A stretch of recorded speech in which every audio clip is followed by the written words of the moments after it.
What's up everybody, it's Sean here, and today's video is going to be a little bit different. Instead of my standard review format, today I'm going to be breaking down some of my personal favorite no hype sneakers for the summer. So here in Toronto, Canada, and I'm sure across the world, the warmer weather is finally getting here, which means it's the season for t-shirts, jerseys, shorts, and your flyest summer kicks. However, I'm sure a lot of you guys can agree with me. In today's sneaker climate, it almost seems like every single sneaker release sells out instantly, and then you see those same shoes being resold for multiple times their retail price. So if you're someone that is against paying resale prices, don't worry, there's still a ton of different really dope options you can wear for the summer. So my first recommendation is the Nike Air Structure Triax 91 OG. So this shoe originally released back in 1991, and it was meant to be a running shoe for people that really overpronate on their strides. Well, earlier this year, Nike brought them back, including the OG teal and infrared color, which is my personal favorite. This is a shoe that's going to be very well ventilated, it's going to be very airy and lightweight, and it seems like all the colorways that released this year have been sitting on shelves, and a lot of retailers, they've even gone on sale. So that's definitely a really good option you guys can consider. My second pick is the New Balance 2002 R. So the thing I really like about this model is although it's not made in the US or made in the UK, from the pairs that I've gotten, I found that the quality has been pretty decent for its price. So relatively speaking, comparing this shoe to the made in US or made in UK counterparts, the 2002 R retails for a much more modest price. And it's a shoe that I find to be very comfy. It's a pretty lightweight, and depending on the materials, the ones with mesh, those are pretty breathable as well, which makes it a great option for the summer. And just like the Nike Structures, the GR 2002Rs are still sitting in stores, and there's a decent variety of colorways that you can choose from. My next recommendation is the classic Nike Air Force 1. The Air Force 1 has been a popular sneaker since its initial debut back in the early 80s. And though we've kind of seen waves in its popularity, sometimes being more popular than other times, it's just generally one of those shoes that are always available in stores. And I know the Nike Dunk gets all the spotlight and all the fame and hype these days, but I wouldn't be surprised if the Air Force 1 becomes the next hot thing. So if you go into your local Foot Locker or your local Champs store, chances are there's going to be a decent selection of Air Force 1s to choose from. And while it's not necessarily the most breathable and the most summer appropriate shoe, personally I think it looks great with shorts. And the Air Force 1 to me has always been a very durable and long lasting sneaker. And the GR colorways are priced at a very reasonable price point too.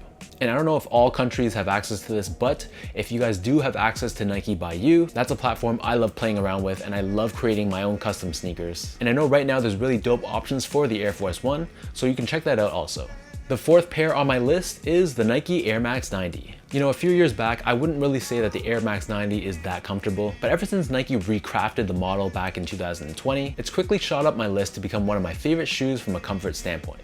Even all-time grail colorways like the infrared Air Max 90s, those aren't even reselling for that much, and it's pretty much a guarantee that not only your big box retailers like Foot Locker, Finish Line, stores like that, but even the smaller independent boutiques, they're probably going to carry an Air Max 90 in some sort of colorway. So just like the Air Force 1, there's a ton of different color options, and they also come with different material options as well. So you can opt for something with a bit more mesh. That might be a bit better for summer. Or if you live in a colder climate, for example, here in Canada, then even the pairs made with suede work perfectly here too.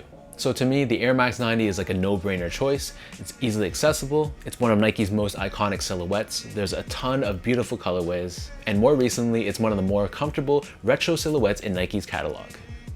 Finally, my last recommendation for you guys is the New Balance 990 V5.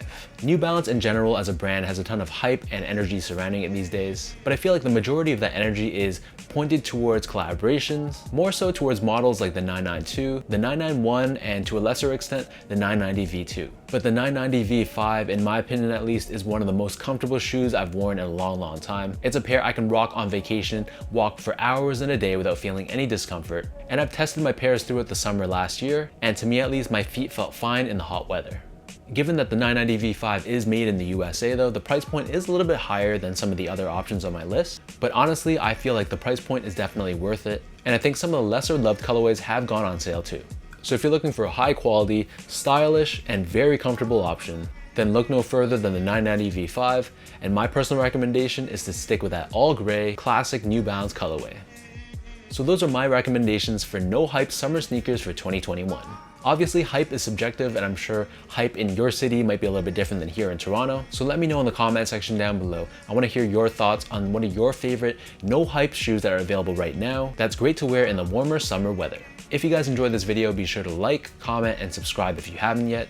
You can follow me on Instagram at esco8, check me out on Twitter at sean.go, and visit my website as well at seango.ca.